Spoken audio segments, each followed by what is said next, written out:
This Twin Peaks Investing Podcast is brought to you in association with ShareScope, the UK's #1 investment data and analysis software for private investors and traders. Visit sharescope.co.uk and discover the advantage. Hello and welcome to the Twin Peaks Investing Podcast. This is podcast number 167. It is the 26th of November and it's just gone 6:30 in the evening in the UK. And I'm here. My name is Peter Higgins. You can find me at Conkers on X. And I'm here with my brilliant co-host, Henry Viola here. You can find him at HT Viola on X and also on LinkedIn and on Blue Sky app, as you can also find my good self. Henry, how are you, sir? I am very well, Peter. I'm all the happier for the sky not falling in after today's budget. I was expecting doom and disaster, and actually things don't look as bad as they might have done. Yes. Just so individuals know, if they've managed to miss it all, today was the budget of budgets. And I think invariably lots of stuff got leaked weeks and weeks in advance. This morning, some stuff got leaked by the Even OBR. 5 minutes before she went on air. Yeah. And apparently there's footage of her getting a phone put to her going before she started QMQs sort of thing. So it's going to be very interesting if you hear of some individual being sacked by the OBR. But yeah, so I've got a couple of stocks that are linked with parts of the budget. The idea Henry and I had for today's budget was to talk about small cap winners. So we're looking at stocks that were sub £500 million in market cap, which will be absolute tiddlers for the US, but it's small caps for us. So we were looking at winners, potential winners, but I've decided to tweak that a little bit by looking at 3 stocks that potentially could be winners, that are below that market cap and have been in and around the fringes of what happened with the budget. I've got a few headlines here, Henry, if you want to just follow me through some of these and share what you want to share. And most of you by Friday, we're recording this on Wednesday, the day it's happened. And most of you will be hearing all about this between now and Friday, and it'll be all over the weekend papers as well. So let me just flash through this, Henry, at a glance, right? Okay, you ready? Minimum wage, hefty rise to £12.71 an hour for workers aged 21 and over. So that's your apprenticeships and tenures going in Gallagher's. Tax thresholds, freezes dragged to 2030, forcing millions into higher bands. Yeah. So everyone's complaining that you might as well be working at McDonald's rather than, at Gallagher's on 50 grand a year because you're getting taxed off the yin yang. Yeah. Now, the one that pains Henry more than anyone else that I know, alcohol, fresh raid on booze has duty to rise in line with inflation, Henry. Oh, I didn't see that one. Okay, right. That's blotted her. Yeah, I'm going to go back to that one in a minute. Or shall I go to that one now? Shall I go to that one now? Yes, Henry, this is where it's going to hit you, right? So this depends on your favourite tipple. Red wine, Merlot, duty price rise is going to go up 13%. White wine, Sauvignon Blanc, if I pronounce that correctly, 10%. Sorry, 10p, a 10% rise, not 13 pence. 13 pence rise, 10 pence rise on white wine. Gin, 38 pence, duty rise on that. Yeah. Scottish whiskey, going up on that one, Henry, as well. What we got here? Let me just get this out of the way. Something's going on with my phone here. 39 pence on a 7. These are all 75 or 70 CL, so less than a litre. 39 pence on a 70 CL bottle. What else we got? Prosecco, 11 pence on a 75 CL bottle of Prosecco, 11 pence gone up. Lager, a 4-pack, 330 ml, 6 pence, and 2p on a 4-pack of cider, Henry. Thoughts on that? not the best news I've You did ever a late heard, night in shop tonight. You're fairness. going out tonight, Yeah, getting your late night exactly. shopping before the Exactly. I'll be prices going go up. raiding Sainsbury's. Yeah, I think everyone should start the shop tonight, mate. Online, get your orders in. Yeah, get your orders in. This, in fairness, this wasn't as bad as I was expecting. And I wonder if a little bit of Rachel Reeves's strategy around this has been to scare everybody so much over the last few months, delay this so far towards the end of November, that by the time we got here, anything would look better than what we were fearing. Possibly. Let me just go through the rest of the list here, mate. Tobacco and vapes, pack of 20 to rise to £17.74. Now, maybe I'm going senile here, but I'm sure when I was a kid in school and the naughty boys and girls were smoking, that a pack of 10 cigarettes, 10 I'm talking now, were £1. Yeah, that's been a long time ago, Peter. That I was, think. yeah, I Andy, mean, I'm talking a long time ago, before you were born, mate. Yeah, the before you were born. average gentleman was smoking a pipe at the time, I believe. Exactly. Right. So this is the big controversial one, Henry. Two-child benefit cap scrapped, and it's going to cost taxpayers £3 billion. So essentially, what was happening before was you got child benefit for 2 kids, capped at that, no more. So what if you had 3 or 4, you didn't get any more money. They scraps it now, and the argument is that there's some families who are on benefits already with 2+ kids are going to be getting enhanced payments now for having X amount of children that are working. So that, anyway, we'll go into that. I don't want to make it too political, this podcast. State pensions are going to go up £575 next year, but millions we're going to face, the pensioners going to face taxes on that, on some of their monies. Relief for punters as racing and bets and bookies are spared, but online gambling has been hit, and I'll go into that a bit more. Now, another controversial one, Henry, and I know you've got this absolute mansion and or is it pied à terre, whatever the word is they pronounce that, right? Mansion tax. You heard about that one? Wealthy homeowners getting hit. I have for a new limited annual sympathy charge on this one, I'm afraid. Your £2 million sympathy. your £2 million pad, Henry, is going to cost you more every year going forward. I would suggest if you can afford a £2 million pad, you can probably afford to pay a bit more. I think you in Verity may have to start letting out the east wing of exactly. Yeah. Casa del Viola Air is going to have to be let out. Right. This is the one that I do not understand. Given that the Labour government and the previous government before that were trying to promote and encourage us to get off the roads or get electric vehicles, right? You were going to pay no road tax on your electric vehicle, right? You're going to get lower cost of your energy to run your electric vehicle. Now it's saying EV drivers are going to charge 3 pence a mile road tax. So if you're doing 10,000 miles a year, if you're doing 10,000 miles a year in your EV, you're going to pay £300 road tax from not paying anything. Using the road, you're still wearing holes in the concrete, you're still causing congestion. I agree, and some people like you will say about bloody time too, but I'm not sure what that's going to do for EV sales. I'm going to say bugger it. I'm going to go back and get cheaper. What's it called? Petrol driven car. Petrol car. Cash ISAs limited to £12,000, Henry, from 20. Again, what's your thoughts on that one? I think if you've got enough money to be putting £12,000 a year into an ISA or £20,000 a year into an ISA, I'm not entirely convinced you need the subsidy from the government in order to do it. But isn't the point of the cash ISA and the stock ISA at 20,000 to encourage you to save for a rainy day or plan and invest in the companies in the UK? My suggestion would be if you're putting 12 grand a year into cash, saving that, you'll save it anyway.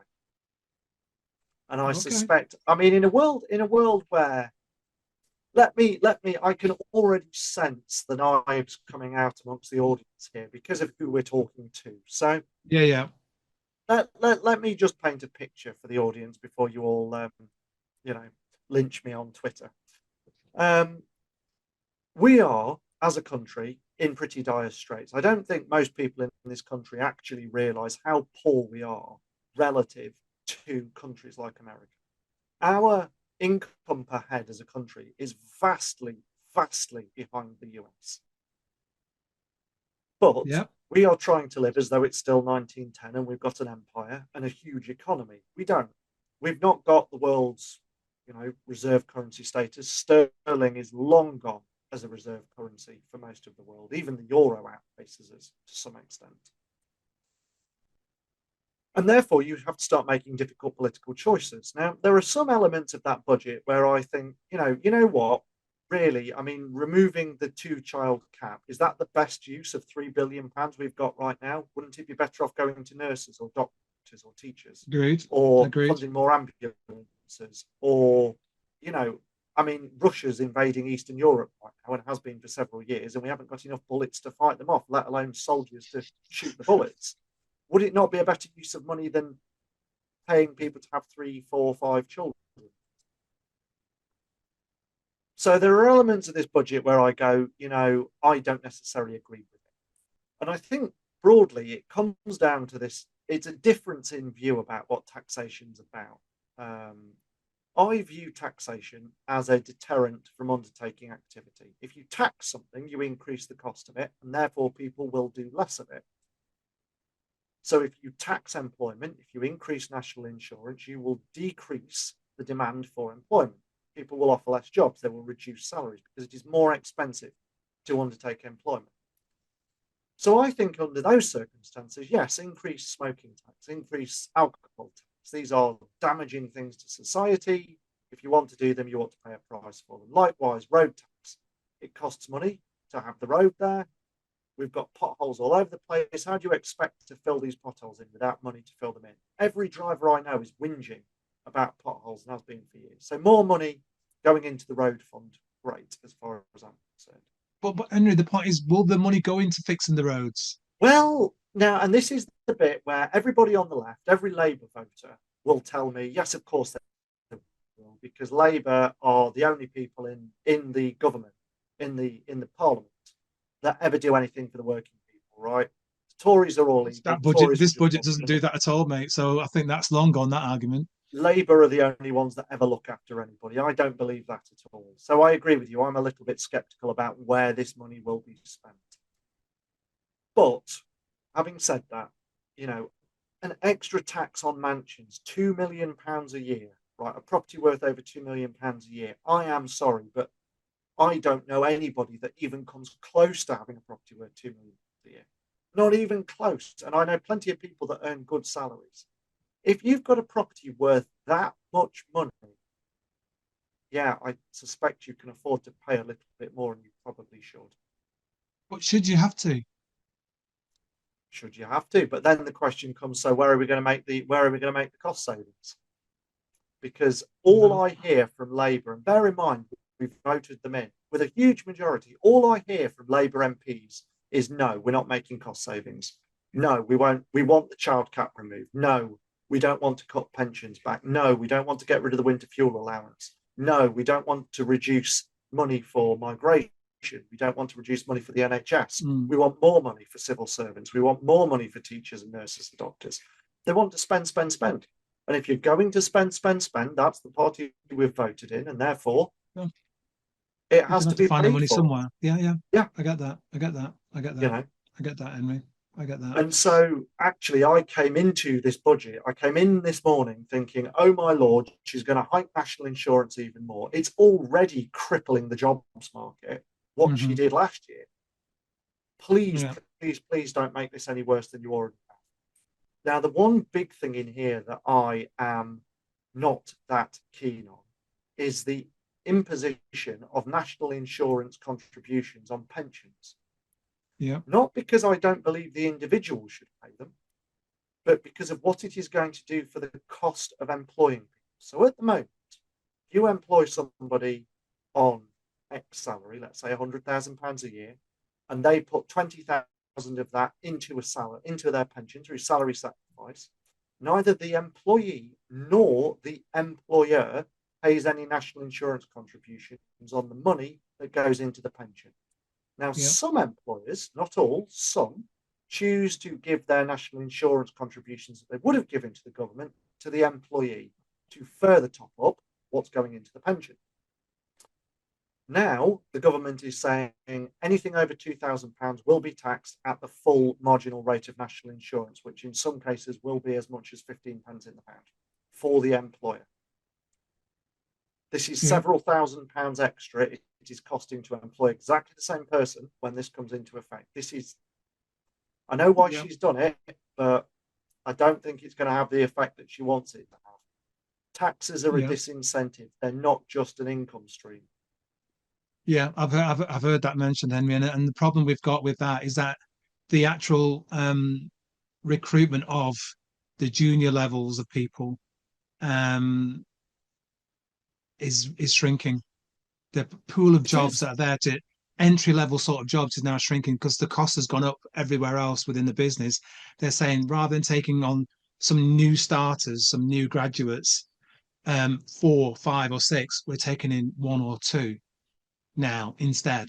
So that's going to have a knock-on effect regarding the whole career pathway for certain individuals. They're going to do a degree here, proper degrees we're talking about now, to get into X, Y, and Z business.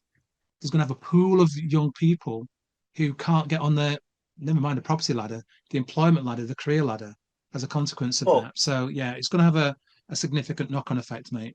I agree with you. I did say I might have sounded a little negative there, and I did say actually I didn't think this was as bad. Now, the reason I say that is because the first thing I did when this budget came out was go and look at what the 10-year gilt did. Did the yield go up or did the yield go down? And the yield is firmly down. And what that means is that the markets are now buying gilts. They're not selling them off. They are more confident in the government's ability to pay back the debt it is borrowing. The headroom that Rachel Reeves has got has doubled. She's more likely to hit her targets. The income versus the deficit ratio is now more secure. And so I think actually, although it's painful in places, I think this was a fairly well-judged budget. And I may be eating my words in 6 months, but we'll see. I came away from it quite relieved in a lot of ways. Yeah. I was looking at it. I was tracking just the FTSE and seeing what they were saying this morning, and this morning it got off nicely, but mainly due to what happened in the US overnight. So that was a positive sort of impetus for the markets.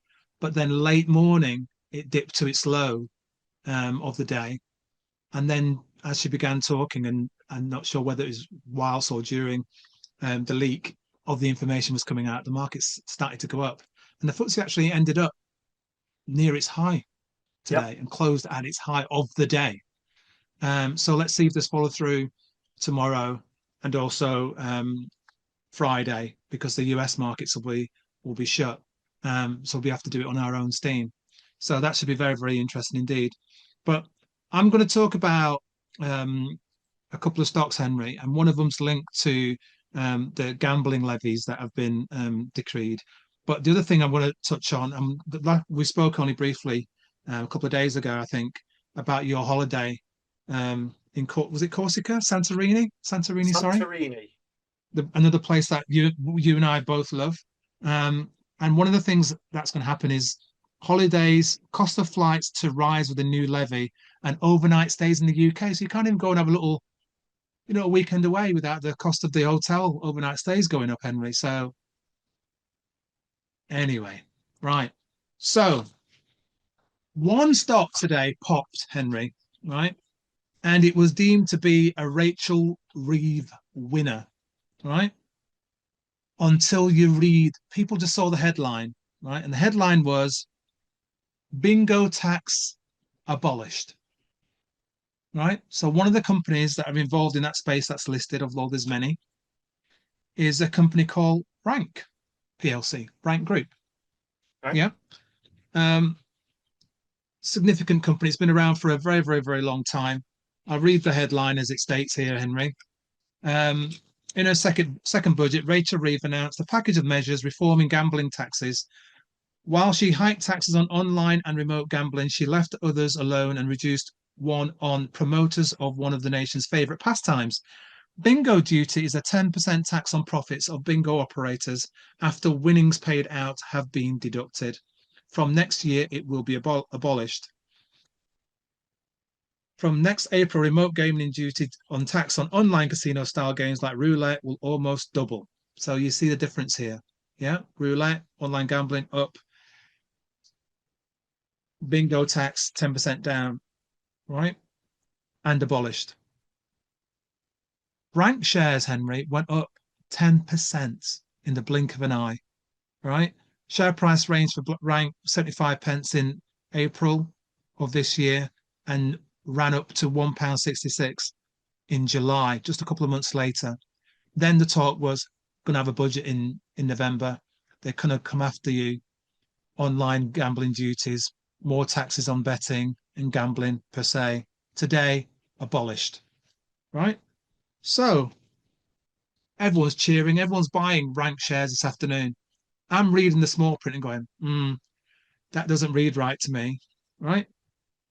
After the close of the market, Henry, there's a statement from Rank PLC, Group PLC, impact of the autumn budget. This is the small print that people don't read, right? And I'll read it as per se. Rank Group PLC notes the increase in remote gaming duty, RGD, and the abolition of bingo duty announced in today's UK autumn budget, effective from April 2026. The total annualized impact of these additional costs on the group operating profit is a reduction of circa 40 million before mitigation. You hear that word, mitigation? You ready for this now? This is a quick hello to you, our valued Twin Peaks Investing podcast listener. Whatever channel you're listening to, please make sure to subscribe and you'll always be the first to get the new episodes. Thank you for your continued support. The annualized impact of UK digital business of the increase in the rate of RGD from 21% to 40% will have an additional cost of circa 46 million. So you lose 46 on there, you gain 46 on there, you lose 40 on there. Offset by the 6 million benefit arising from the abolition of duty. So they're now, almost breaking there. The impact that really is going to hit them, though, Henry, is the one I touched on before, the increased cost of the employee. You still with me, Henry? Look like you're frozen. I'll carry on talking. Henry's frozen on the screen there, folks. And that's the national insurance minimum wage of £12.71, representing an additional cost of 5.5 million, along with other charges that were within the company's expectations, Henry. So basically, you've got a situation here where they are going to be reporting a burden after the budget. This is not what people have seen. They've immediately gone and bought it because they've heard bingo tax abolished. Rank is going to face additional burden from the wages and the other remote duty expense, totaling 40 million that they're going to have to try and mitigate. If they can mitigate that, happy days. But that's one of the stocks I wanted to speak about that I think potentially one to watch to see how they navigate the budget. Is it going to be a FTSE small cap winner? I think it's too early to say. It's interesting because I've just pulled up their income statement on ShareScope. Yeah. They were loss making in 21. They made a 50 million profit in 22. They lost 100 million in 23. They made 12 million in 24. So they'd have been loss making with those taxes that year. Yep. And they made about 40 million this year. So they would have made a profit 1 year out of 5 with those additional costs. Yeah. So it's a difficult place to be, mate. And they've been struggling, with regards since COVID, really. People going back into the bingo halls and all the rest of it. So where are we at? It's got a forecast PE of 11.6, a PEG of 1.15, ROAS of 10.8%, as above the 3-year average of 0.3. So they've been improving that forecast growth of 20%, which might be dented now because of these new issues of tax. And did I say the yield on it? Yeah, forecast yield of 2.6. So not too bad. Last 2 years, well, 5 years, 2021 was up 12%. The shares, 2022 down 47.5%, 2023 down 8.4%, 2024 a bit of turnaround, up 14.7%, and so far in 2025 is up 37%. So not too shabby the last 2 years, but we'll see what happens to see if it can continue into 2026 and whether it can navigate that burden of the 40 million quid that it's going to have to find and mitigate. So yeah, so that's an interesting one, Henry. I think it's one to watch. I suspect some of that 10% rise today could be eaten away tomorrow once that impact news actually is read by other people that bought it today, thinking they had a bargain. When was the last time you played bingo, Henry, if ever? About 15 years ago with my uncle's father. Right, okie dokie. Okie dokie. There you go. Bingo, bingo, bingo. Yeah, so that's an interesting one. I just wanted to share with people to have a look and navigate. I've got 2 more that are linked to Rachel Reeves' budget that I'm going to share. Where do you want to go with this, Henry? Yeah, I like it. I mean, what we're effectively looking at here is, it's coming back to this theme of trying to find unloved, undervalued companies. Yeah. And I think I honestly believe the UK stock market is just packed with these, especially when you compare to global peers. And if you're willing to have a look around and do your research, not just through something like ShareScope, but watching shareholder videos and AGMs on YouTube, reading the annual reports, going to investor events where you get to meet the management teams, doing your research, you can find some really interesting names. I mean, the Rank Group, for example, that we've just talked about, RNK, it's not a name I know at all. I've walked past their businesses on the high street, but I wouldn't have ever thought of it as a business to go and invest in. So really, really interesting name. I mean, I took the approach of trying to find, trying to focus on quality first of all. So businesses that have got, as usual, a good return on capital employed, let's say 10%, that's my kind of benchmark for it. Yeah. Businesses that pay a good dividend, so sort of 4 or 5%, I would say is a good, attractive dividend. Much higher than that, and I start to get a little bit nervous that I'm missing something in my life. You want something that's also not priced particularly expensively. So, single digit price to earnings ratios, 4, 5, 6 times earnings. So I put in a threshold of anything under 10. So really we're looking for PEs of single digits. And things that are priced on price to net asset value of less than 1. So in theory, it comes back to this idea of buying a pound for 50p. So I whacked this into ShareScope and we go from, £1,500, 1,500 names on the London Stock Exchange down to 1,300, down to 1,100 and so on until we got a handful. And one of the ones that jumped out at me was a company called Spectra Systems, the ticker's SPSY, which I suspect some listeners will have heard of before. They manufacture and market technology-based products to authenticate and process banknotes, and also offer security software products for gaming. Now, the share price has just fallen off a cliff the last couple of years. If we pull up the ticker on ShareScope, it's gone all the way from a high of over £2.50 back in 2024 down to its current share price of about £1.30. It's lower than it was back in 2020. I think even in 2020 it was over £1.50. So it's really not had a good time. And you can see why. I mentioned banknotes. How many people still use banknotes? I do, but I think I'm 1 out of 100. I like my cash, mate. I like my cash. But it's a declining thing. Shops increasingly won't accept it. There are fewer and fewer ATMs around. you know, I suspect you and I will be the last two in England still using banknotes Dinosaurs. at some point. And so their revenue streams are facing difficulties. But it got me thinking about alternative applications for that technology. And so, you know, in a world where we're getting increasingly worried about the Chinese and global supply chains, you know, what's going into the technology in our phones? How do we know it's safe? How do we know it's secure? How do we know it's reliable and well manufactured? What if you could use the technology that Spectra Systems develops to authenticate the supply chain? Now, I'm not suggesting that's where they're going to go, but what if they did? What if there's someone out there in the world that sees that potential and could figure out how to make it happen? Because you can buy the shares on a forecast PE of 4.5 times against a 3-year average of 15.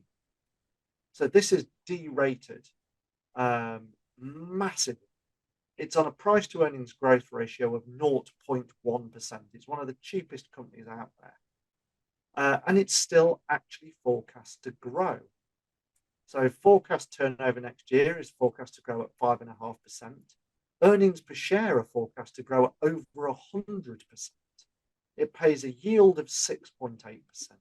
And it's got a positive return on capital employed of 23%. So this is actually a very, very healthy business despite the headwinds it's facing. And, you know, I don't know that there's a deal to be made. I don't know if you could apply this technology in this way, but it's the sort of business that it wouldn't surprise me if in the next 12 months or the next 18 months, somebody pops up and goes, well, you valued this at 64 million. That's the market cap. We'll give you 100 for it. You know, shareholders would snap it up and off you go. Interesting, Henry. I've got to say this though, with regards to authentication on supply chains, the talk and the research and everything that's going out there is preeminent on AI and blockchain, a combination of being utilized to track, monitor, verify, authenticate goods and services. And I think that's going to be more so blockchain. But I think you're talking about adding something into certain physical goods. Into some physical goods. See, my problem with the AI blockchain solution, because I agree with you, that was where my mind first went. That's what blockchain is for. So it's literally a distributed ledger. Every computer along the supply chain hosts the same server. If you tamper one of them, if you tamper one ledger along the chain, the others will reject it because it's not authenticated or authorized. The problem is that's all virtual. You've still got a physical good, a physical asset in the real world. There is no link between the data on the computer and the physical thing in front of you. So maybe I suppose so. I suppose the thing for me now is that you've only got to look at the tagging that's going on regarding certain goods that are on lorries and shipping and all the rest of it. Now, it's how expensive does it get when you've got to tag every single book? Every single, you got apples with little codes on now. So yeah, it's an interesting one. Will somebody go and buy it for the alternative use rather than build from scratch? It's a possibility, I suppose, Henry. I've not actually considered that before. I know one of our listeners on here, Pat, is actually called Nick Slater, Pat Vieira on X. He's held the stocks from 17 pence ish. Held it for a long time, way down there. It was completely unloved. I think it went to £2.50 or so recent years, and now it's fallen back and halved again. I think he still holds most of it. It's an interesting co. It's had its reasonably strong run, but like you say, it's halved in the past year and a bit. And it was only just today a bit of news came out on it, Henry, because I actually posted out this morning. I didn't know you were going to talk about it. And it was up this morning 4% to £1.31, having been declining forever. And that was because they had a contract win for $6.7 million for maintenance of sensors over 5 years from next year, kicking on from next year. let me just see if I can see the RNS here properly. I've got it. The RNS was So, saying yeah, Spectra Systems Corporation, a leader in machine readable, high speed banknote authentication, security printing, and brand protection technologies and gaming security software, is pleased to announce that it has executed a 5-year service agreement with a customer for maintenance of existing sensors, as well as the new generation sensors, which they're replacing them with. So that should be interesting. But that's another little contract they've had, which helped the shares bounce. It's quite illiquid as well, isn't it? As a stocks volume wise. It's because it's so small. I mean, it's sub 100 million. And these businesses can really, really fly about. You don't need a lot of activity for them to shoot up or to drop down. Likewise, if you've got a large seller, if you've got somebody that's got a couple of 100,000 want to get rid of the position, that would absolutely crater a share like that. Okie dokie. Right, I'm going to take a pause here, Henry. Good start, interesting one. Let's see what happens with it going next. If they get some more interest in the stocks and a few more contracts, maybe can have some more illiquid pops like that going forward. But buying it to change what it does, not sure. I'm sure somebody's writing code on that right now and doesn't need to purchase it, even though it's only a small cap company. Now, Henry, we are in November and it's Thanksgiving soon in the US. I think it's either, is it today or tomorrow? Is it today or tomorrow, Thanksgiving for the US? Tomorrow, I think. Tomorrow. Usually ties in with the US having their shopping spree, which is Black Friday. Yeah, coming up in 2 days' time. The UK has adapted that, and we are able to offer our listeners a ShareScope Black Friday offer. I'm going to read this as I've got it here, right? And it's a fantastic offer actually, which will start today. You guys will be hearing about this on Friday. It starts on Wednesday, the 26th of November, and closes on at midnight. Do not wait until 1 minute past 12 on the 18th, because it will shut at midnight on the 17th of December.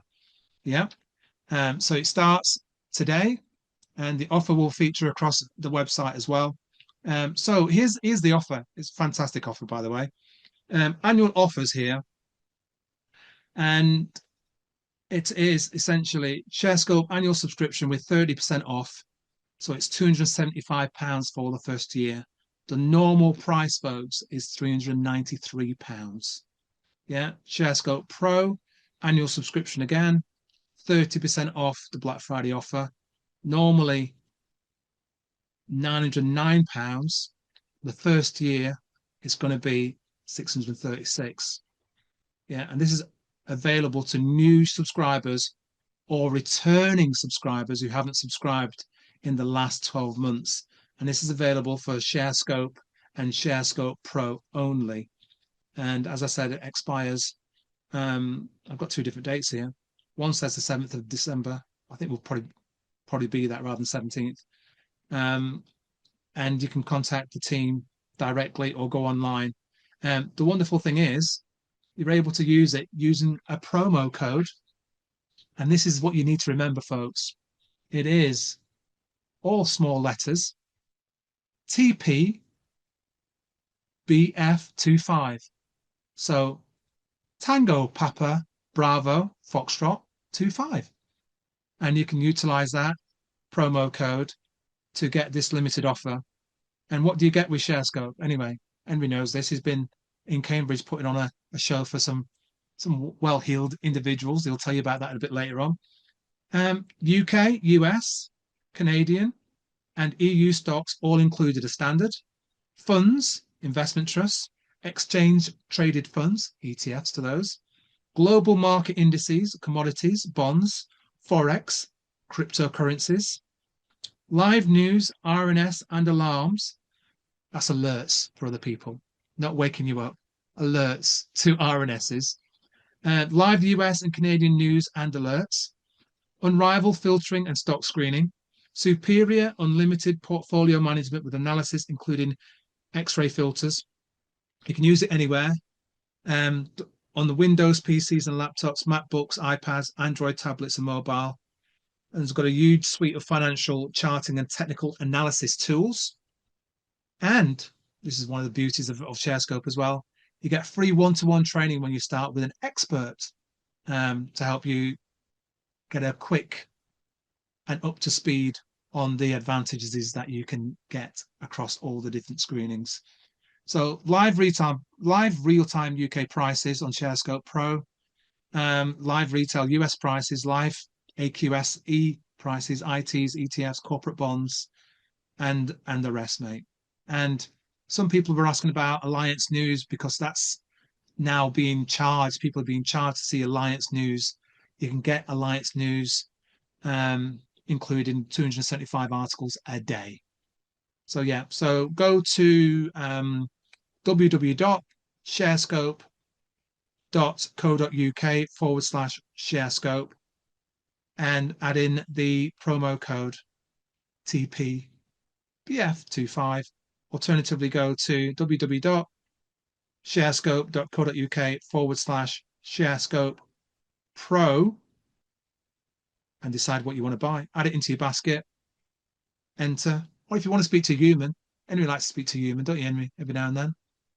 Absolutely. 0800 052 1515. There you go, Henry. Black Friday offer. What do you think of that deal? Spot on. Spot on. It's funny that you mentioned about Cambridge, because I was going to come on to that in a little while. But as we're here and talking about it, the reason I was in Cambridge, I was actually invited to present to a shareholder meetup or investing meetup run by a group called Signet. Now, for those of the audience that don't know, Signet are a friendly retail-focused investing community that run little investing meetups all over the UK. I can almost guarantee that there will be one local to you almost wherever you are in the country.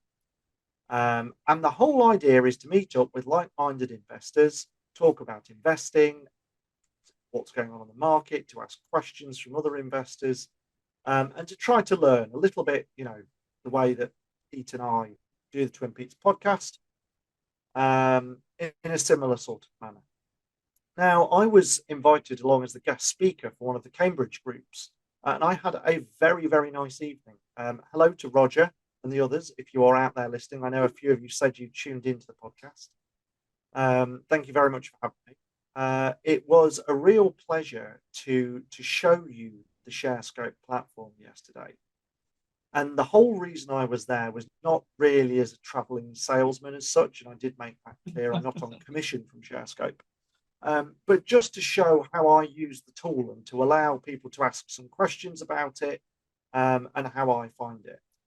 And so when this offer came through, the offer came through for Peter and I moments before I began to present. I've never actually seen such an enormous discount for ShareScope. It's vast. It's 30% off or something bananas. It is well worth it. If you are considering getting ShareScope, please do go and use that code. The support team are fantastic. If you've got any questions about how to get set up, they are there. They're available. I even said to the team at Cambridge, if you've got any questions, you can even write to me. I can't guarantee I'll know the answer. There are lots of things I don't know. I'm not an official support person for ShareScope, but if you have got questions about how to use it or it's not working the way you think, I'm happy to brainstorm some ideas with people. And the team at ShareScope are fantastic at getting people up and running. So yeah, do take advantage of that offer if you're thinking about it, because it won't be around forever. Absolutely that. We need to get on to a few stocks again, and I'm going to try. I've spoken to Henry about this, trying to do something special for Christmas. I need to just find some time to sit down and sort it all out, and we can look through the ShareScope screens again and show you some of the things that we're looking at regarding filtering. Obviously, some of you have seen what we've done at the Investor Summit and also at the Master Investor Show prior to that regarding filtering and looking at stocks. So we can do a bit more of that going forward. Right, should I do this now? Yeah, very, very quickly. we've got the Twin Peaks Charity Challenge, which runs on until the end of December. We're around 80% there. We are shy £832 right now to get to that 5,000 limit. So anybody and everybody who can donate £1, if all 3,500 of you, 3,750 of you dropped £1 in, would be nearer to £8,000. But just needs 800 of you to donate £1, or 80 of you to donate £10.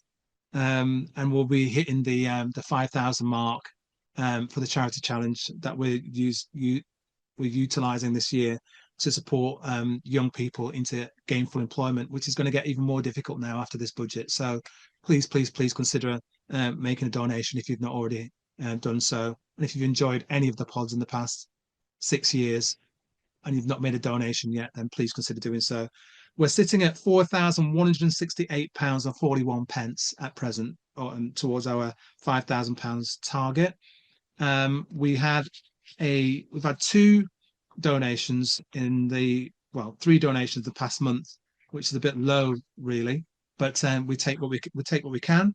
7 days ago, we had a wonderful donation by an individual that decided to be anonymous, or remain anonymous, should I say, and donated £120 plus £30 gift aid. So whoever you are, thank you ever so much. We really appreciate that. So very, very, very kind of you.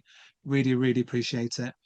And then we had a second donation, and this person's utilized the name Squash Doubles. So Squash Doubles, whoever you are, thank you ever so much for your donation, which again was an anonymous donation. So appreciate that. So that takes us to 4,162. If you can make a donation, please do so at www.justgiving.com/page/Peter-Higgins. That is the Twin Peaks Memphis Just Giving page to support disabled young people. And it's also coming up to Christmas. So if you want to do a good deed and make a donation, that'd be very, very welcome. Henry, what do you want to say? That donation of £120 from whoever that was is awfully generous. Brilliant. Absolutely great. Every donation is gratefully received, but that is really quite something. I mean, we do get some people that listen to the show, and I am blown away by the generosity. It's a big sum of money, that, and it's very, very gratefully received. We've only got a few weeks left before the end of the year, and it's not easy. Nobody's exactly sitting around with oodles of money to just give away. If anything, we're trying to look after the money we've got on this show. Indeed. If you can donate a few pounds before Christmas, please do consider it. We usually get a couple of hundred listeners on YouTube alone that listen to the show. We've had 48 supporters, and some of those are duplicates. That includes Peter and I in this count. So we know you're out there. We know you're listening. We love the fact that you enjoy the show. We love the fact that you come back and you comment. If you can, please do consider going online and donating a few pounds at justgiving.com/page/Peter-Higgins. All donations are very gratefully received. Yeah, thank you, Henry. And also thank you for everybody that's retweeted, reposted the pod in the past couple of weeks and given us some absolutely fantastic feedback. The conversations on Henry Highval over the last 3 or 4 pods has been so well received. The psychology ones, the selling ones, the investing in all kinds of different stocks. And it seems to be reaching some new ears. So we're really pleased regarding that. And the fact that you're listening in so many varied countries as well is really pleasing to hear. So thank you all for your continued support. And we will try to maintain that going forward for you, ladies and gents. Henry, over to you, sir. Have you got a second stock you want to share? I do. Well, my second company is a construction related business. It's Somero Enterprises, tickers SOM. They provide concrete leveling systems. I think I might have talked about them once before.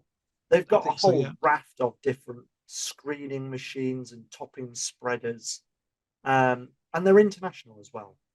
The majority of their revenue comes from North America, but they've also got sales across Europe, the Middle East, and Africa. Now, the business has had a huge derating over the last couple of years. It's really, really struggled, partly due to the outflows, institutional outflows from the UK, partly due to headwinds in the construction industry, partly due to the unloved nature of UK shares.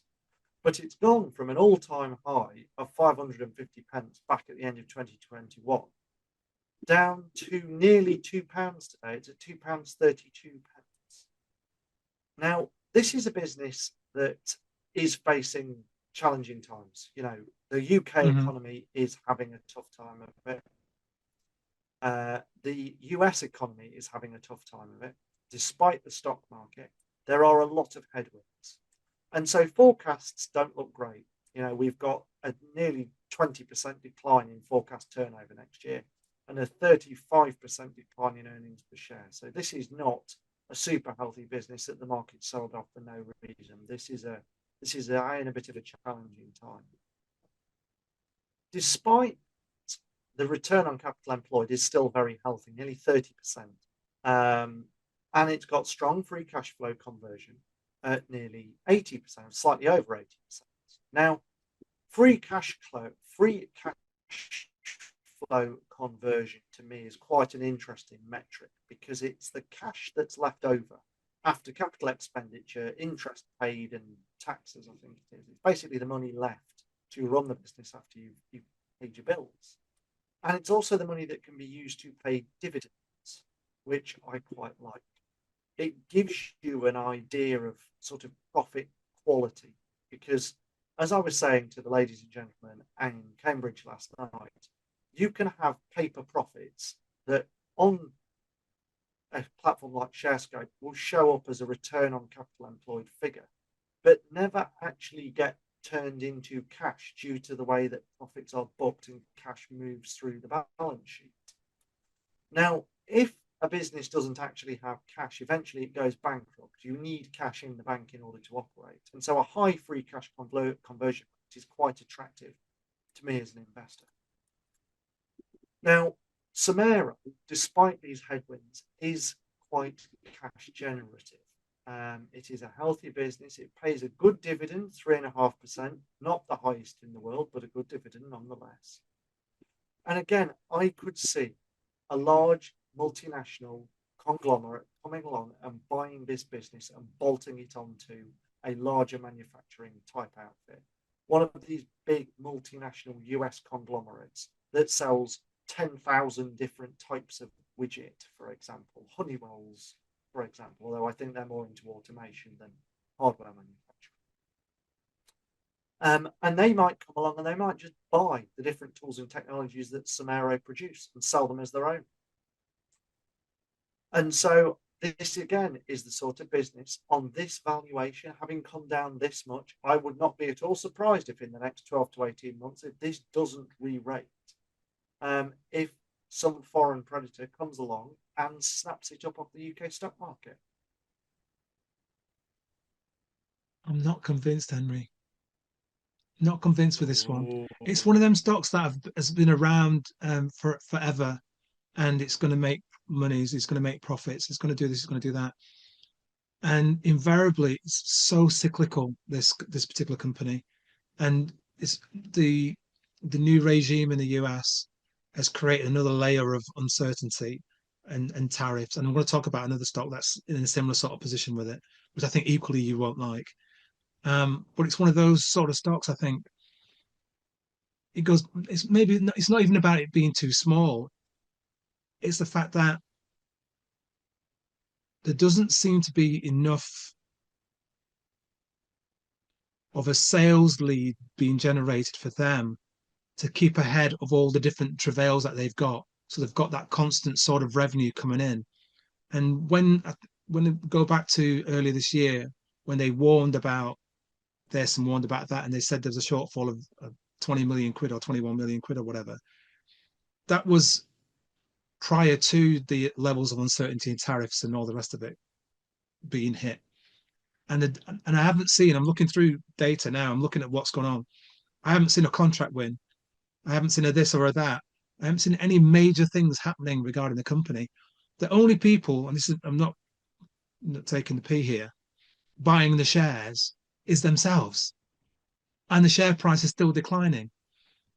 You know, transactions in own shares. Yes, they've got a buyback going on, but the volume is still low. The only people buying the shares are them. And they're using what cash they've got and being generated to reduce the share count, and the share price is still going down. Well, I'm going to challenge you on that, actually. Whether you are an experienced or new investor, you know how valuable it is to conduct portfolio enhancing analysis and to have easy access to data that will give you the edge. As a Twin Peaks investing podcast listener, you can access an exceptional offer, the UK's #1 investment data and analysis software for private investors and traders. This special Twin Peaks offer is available to new subscribers only, and you can subscribe using the promo code TWINPETES.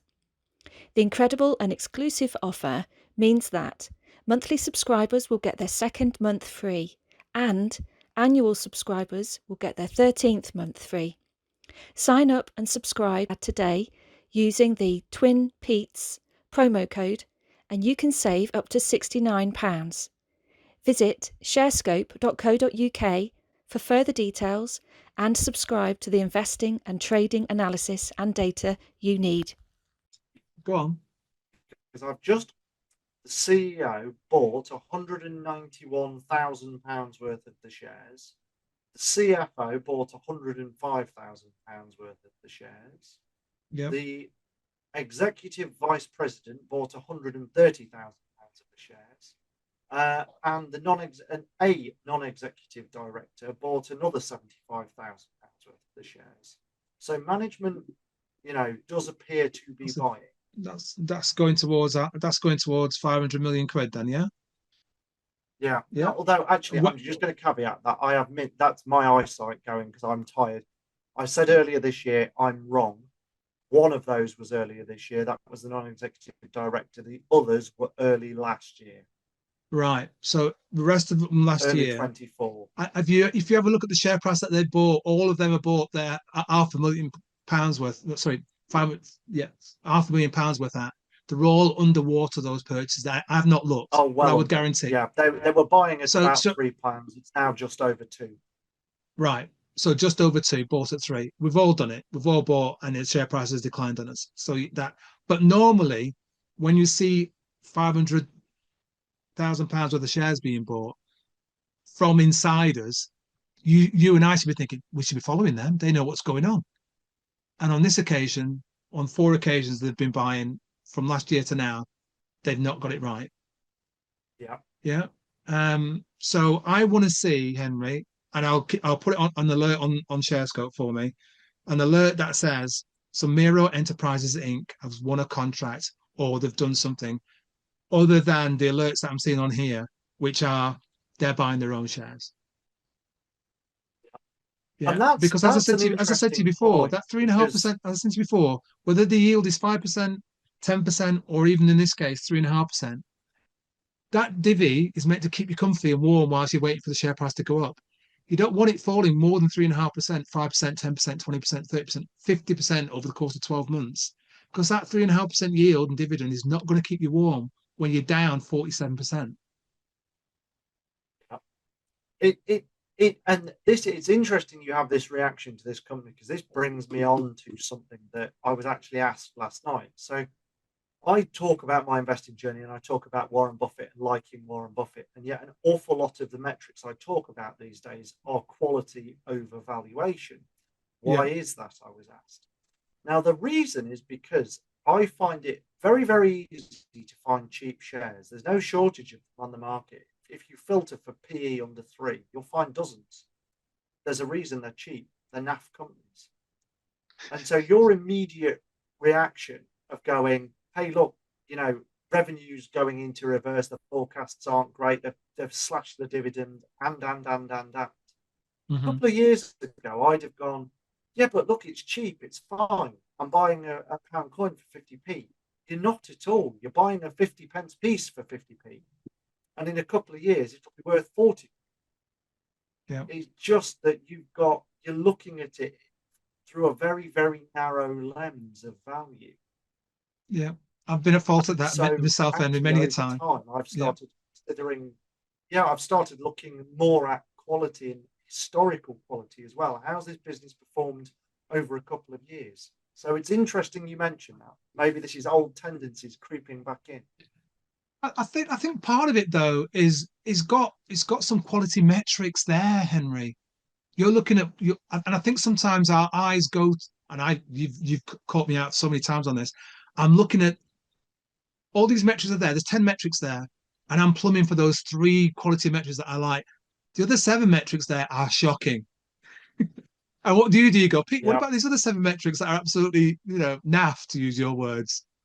And that's how we've got to look at the not this narrow lens. We've got to go like that.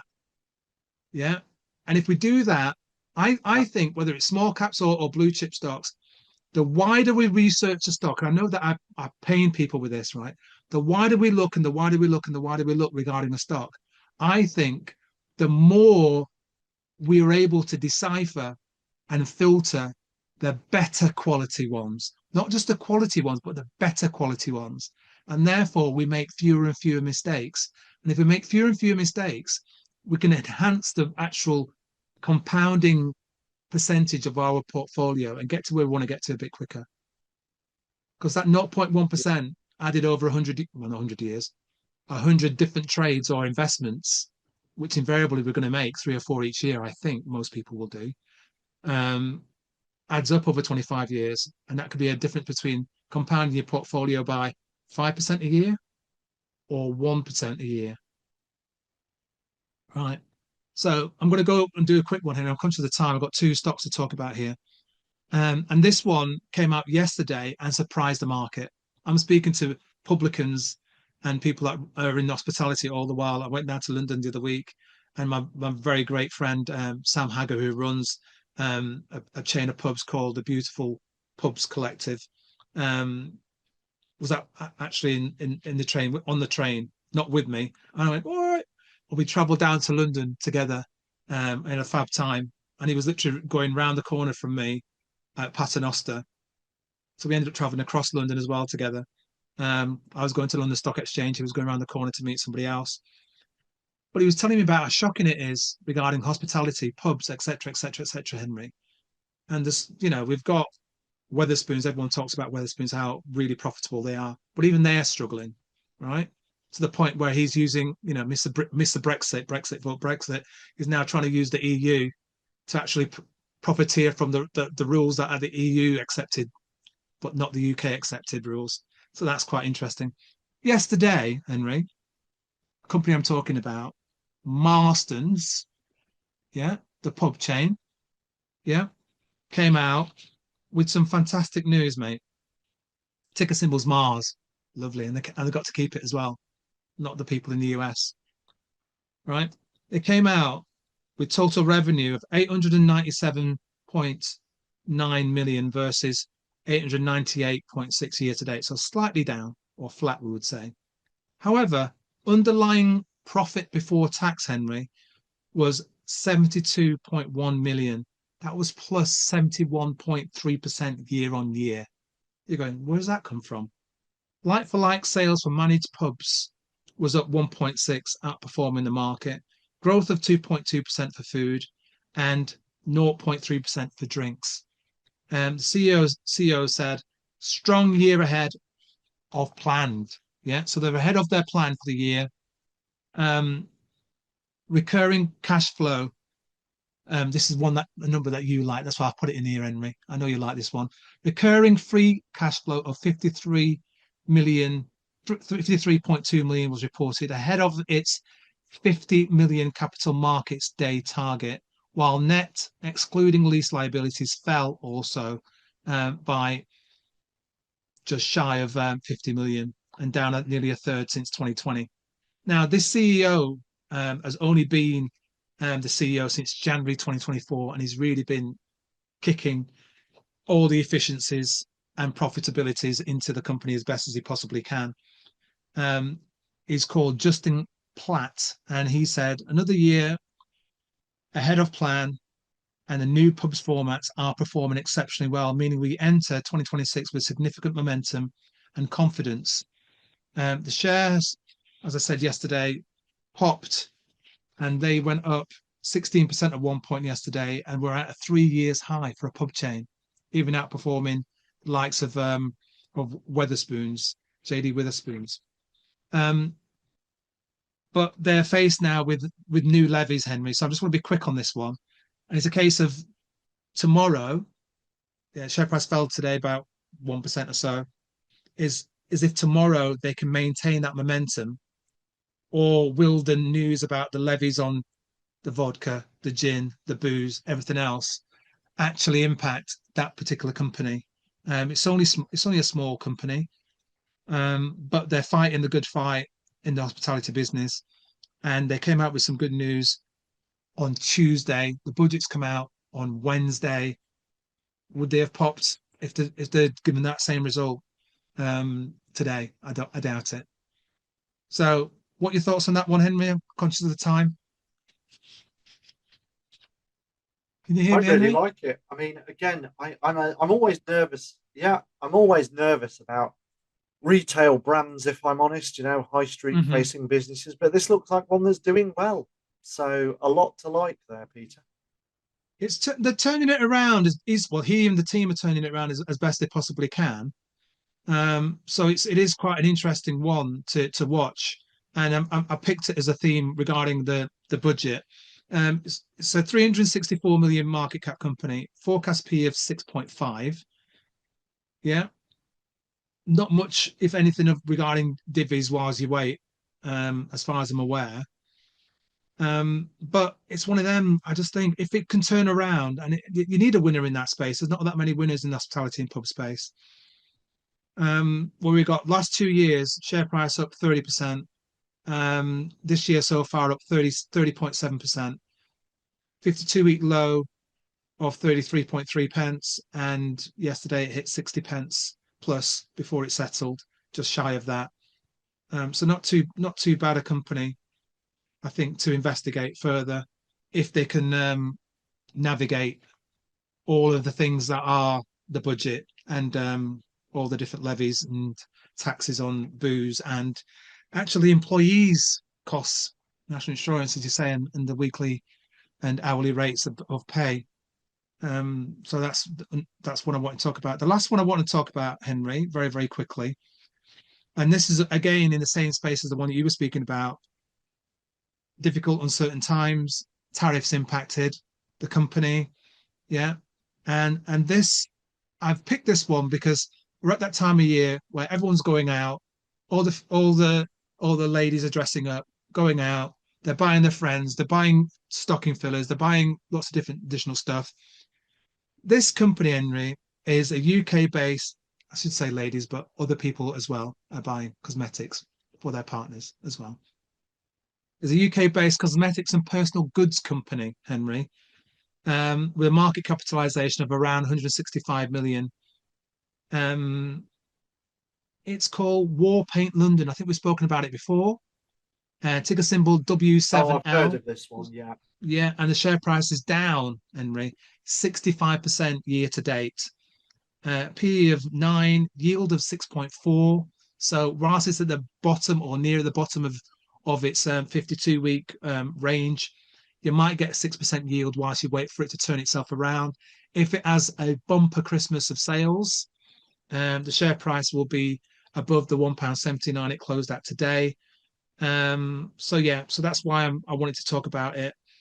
It's, yeah, everyone knows. It says what it says on the tin, but US tariffs and international exposure has impacted it. Macro conditions have impacted it. Cost pressures has impacted it. Everything has impacted this particular company. So yeah, want to have a little research of, have a look at it. come back and tell me what you think on Twitter/X. 52-week range of nearer to £6, now sitting nearer to sub £2. It's one to have a look at. Is it a turnaround story? Possibly. Is it one can go lower? Absolutely could. And will Henry buy any of his cosmetics for his good wife from W7L? I don't know. But that's just one I thought. Low PE, 6.4% yield, lots of tariff noise, lots of macro noise, challenging environment. Is there a turnaround story here on discretionary spending and people buying over Christmas? Thoughts, Henry? Again, I'm a little bit wary of this one. Yeah, it's just thought the you might be. retail element of it. But it's a good business. You know, it's got some good metrics behind it. It's a good brand. It's got good momentum. And you, again, I kind of got the view of this that you could end up with a big international buyer coming along and going, we'll just take the brands. We'll take the brands and off we go. Possibly. Yeah. You know, and it's one of those areas I struggle to see why it ever happens, but it happens all the time. You know, it's got lots of shorts been squeezing the stock as well, Henry. And Schroders, who held it when the share price was going all the way up and higher, I've been unloading it near the lows and I continue to offload it at the moment. So that's impacted the shares as well. Any sort of good news would squeeze the shorts out and pop the shares above £2, and may even stop Schroders from selling out completely from the stock. It's got a good ROSH on it of 37%. As I said, the yield's quite good on it, but the pre-tax has been getting squeezed over the last few years. So there's big ridges on the pre-tax and earnings per share of the company. So yeah, there's a few concerns there. And as you said, rightfully, it had a really good run from 2020. It was up 7% in 2020, 2021 up 105%, 2022 up 13%, 2023 up 111%, 2024 up 38%, and then it's just fallen off a cliff since the middle of last year in 2024. Yeah, down 65%. It's literally back to where it was in 2021. So is there a turnaround story there? I do not know, but one to investigate. So that's all my small caps that I wanted to talk about. There's a couple that I had which were just for reference for you guys and ladies and gents to go and have a look at. One of them was ticker symbol is FXPO, Ferrexpo, or is it Ferrexpo? Yeah. Ferrexpo. It's an iron ore something. Iron ore company. And the reason why I want people to keep alert of that one, because it could pop at any time, is that if the noise around the Ukraine-Russia war is one of a peace deal actually being brokered, that peace deal could lead to that share absolutely popping. So that's one to keep an eye on. It's not necessarily that much of a small cap, but keep an eye on that. The other one I would mention as well regarding how the markets have actually not gone crying off and hitting major lows today would be PensionBee, because lots of people are going to look at what this new budget is saying about savings, investments, and so on and so forth, and potentially going out there and arranging and sorting out and navigating what their pension possibilities and potential could be. So PensionBee, ticker symbol PBEE, could get some attention and get some more work and so some more mandates. There you go. I'm done. Any thoughts on any of those, Henry? Spot on, buddy. Spot on. No, I think all good names, all interesting picks. And I suppose as a closing thought with all of this, just when you're looking at cheap companies or names that have been derated, just be careful to check what you're really looking at. You know, absolutely. Not every low PE is a bargain. Check it's got actual cash flow, cash coming into the bank, not just accounting profits. Check the business isn't in permanent structural decline. check out the serial equity dilution or dividends that aren't covered. The key question you've got to ask yourself, ultimately, is this business actually misunderstood, or is it completely fundamentally broken and I'm buying a smashed vase and hoping I can sell it as a, rare Chinese antique a few years down the line? And a good example of this, to be perfectly honest, news article that came out this morning from one of our favourites, Peter, Digital 9 Infrastructure Trust, which I used to own, DGI9, has just announced that it has sold, I think it's Arqiva, the telecoms business it had, for about a tenth of what it originally invested. And the shares have dropped another 30% on top of all the rest. Yeah. Now, to me, this is a good example of a business where people have said all the way down, and I was doing this at one point, don't worry, the NAV will protect me.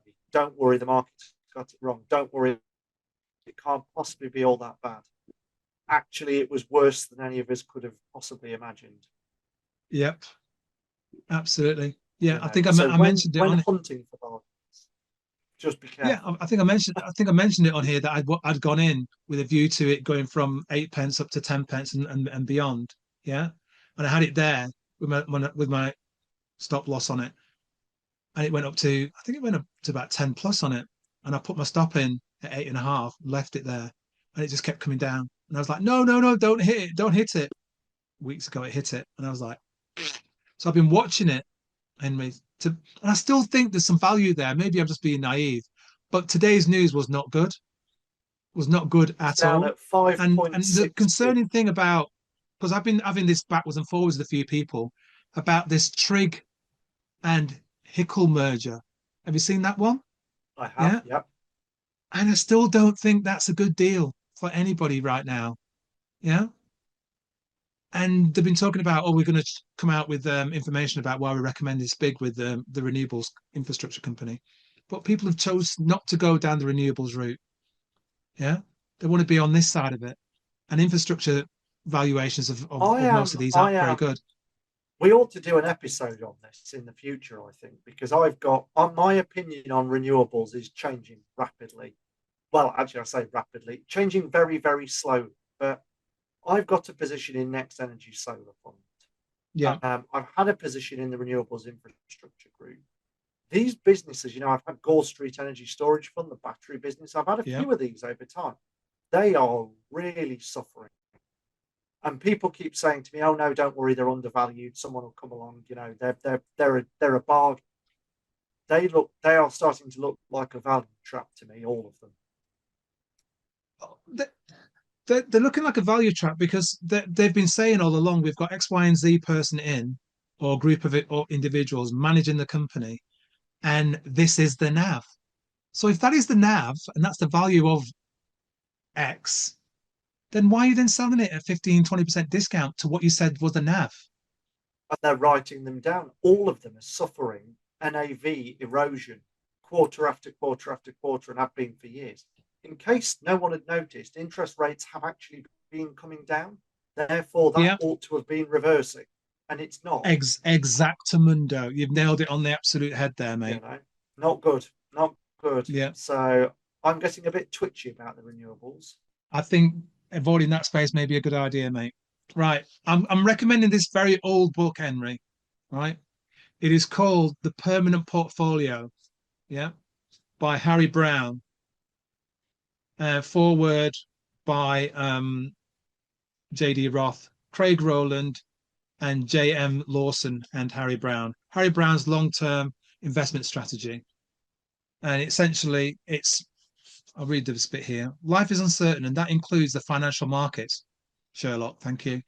The fact is that when investing in the real world, you need to be prepared for surprises. Thank you, Sherlock. So why not use an investment approach that takes this into consideration? For a few decades ago, the late Harry Brown, a successful financial advisor and author, created an ingenious investing strategy that did just that. It's called a permanent portfolio, as it is known, and was designed around predicting the future and outsmarting other investors. And their authors are Craig Rowland and J.M. Lawson, who wrote it. So check this book out, Henry. See if you can predict the future. That could be going on the Christmas list. That looks quite Christmas good. ball game. It's quite an old book. I'm trying to remember when it was. When it 2012, according to Amazon. There you go. That's how old it is. Yeah. So you might be able to pick it up quite cheaply. Yeah. Right, so Henry, we've done the time. Yeah. We've done the time, mate. We've done the yards. I'll try and get this pod out on Friday, folks, for you to enjoy over the weekend. And by the time we see you next, we'll be into December. Absolutely. Festive time. Yeah, absolutely. Mince pie. The last thing I wanted to say before we go is a little bit of an apology to people that that follow the blog and follow me on social media. I've been very, very quiet the last couple of months. I am absolutely swamped at the office. If you saw my diary most days, you wouldn't believe it. And so it's not that I don't want to engage. It's not that I won't be back. I just am absolutely flat out most of the time at the moment. And so bear with me. There will be more content on the way. I seem to say this every sort of 9 months. I'm doing my best. But if you have written to me and you've not had a reply, do give me a nudge. Bear with me. I've just got an awful lot going on at the moment. I fully hear that, mate, and I fully understand that as well. So absolutely no worries at all. I think people understand that as well, mate, especially given the size and scale of your job. So look after yourself. Yeah, sometimes you've got to say, I'm not going to do that right now. Yeah, absolutely. I'll put this out here, Henry, just in case we get to do it. Please contact Henry and myself on X and on LinkedIn and on Blue Sky. I'm going to try and put together a gathering online for the next pod, which will be in and around the 7th-ish. Is that right, Henry? 2 weeks on Wednesday. What date does that give us? Yeah. 2 weeks will be the 10th. The 10th. Sorry, the 10th. For the 10th. Get in touch with me and Henry privately on X, in DMs and so on and so forth, and let us know if you want to participate in an online live Twin Peaks podcast. Provisionally, just let me know and we'll see what numbers we get and see how much interest is and see if I want to do something a bit different or something similar to what we've done previously. So let us know. Okay? Contact Henry himself on those different platforms. Henry, that's it. We've done it. Yeah, another hour and a half. All right, mate. Thank you ever so much again for being brilliant. Thank you ever so much for going down to Cambridge and smashing it. I'm looking forward to hearing further good things about you being asked to showcase your uber talents, mate. So keep on smashing it. Pal. All right. Ladies and gents, that is a wrap for Twin Peaks Investing Podcast 167. It is approximately 8 o'clock. I need to go and have something to eat and relax and go and see my bosses. And I will see you, ladies and gents, in the month of December, when I would have already been eating several mince pies. I've not spoken about mince pies. I'll be speaking about mince pies on the next pod. So let me know what your recommendations are, regarding the best quality mince pies on your X account. Let me know. Reply and let me know on the tweets. Henry, take care, mate. Go and get some Scoobies. Go and get some rest. Recharge your batteries this weekend. Love to the boss. Yeah. At home, boss. It along. Okie dokie, mate. All right. Ladies and gents, take care. God bless. Enjoy the festivities. Have a grand weekend. Stay warm. Stay healthy. Stay kind. Bye-bye, Henry. See you later, Pete.